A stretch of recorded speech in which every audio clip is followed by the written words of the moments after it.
So yun guys, magsiselfie sana ako. Nung manotice ko, eto. Ano sa tingin nyo? Aurora ba yan? Parang aurora siya. Kasi tignan mo.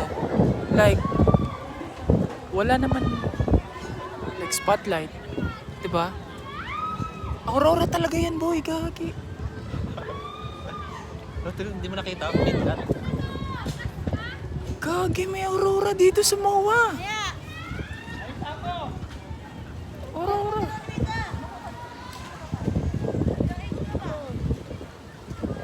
Search mo nga sa Google kung anong kaso yan. No. What is this? Hindi edited yan. Aurora talaga yan. Ayan oh. Oh. Aurora. Tignan mo kung gaano ka-clear ngayon yung paligid dito. Tapos, tingin mo sa kalangitan, may aurora. Lagagi, galing. Hey, aurora sa buhay. Aurora.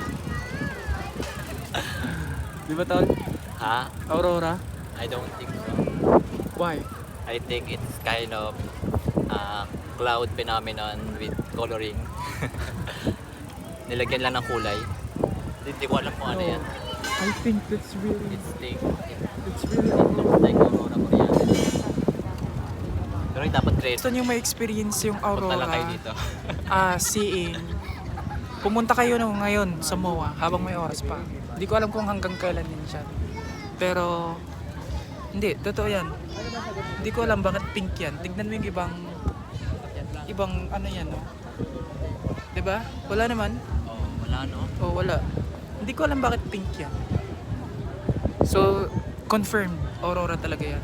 May aurora dito sa Baka MOA. may maka-explain yan dyan. Ha? Tanong baka mayroong kaya makapag-explain. Lagyan nyo nga sa comment guys kung ano sa tingin nyo yung pangyayaring yan. Ano yan? Oh, lagyan nyo.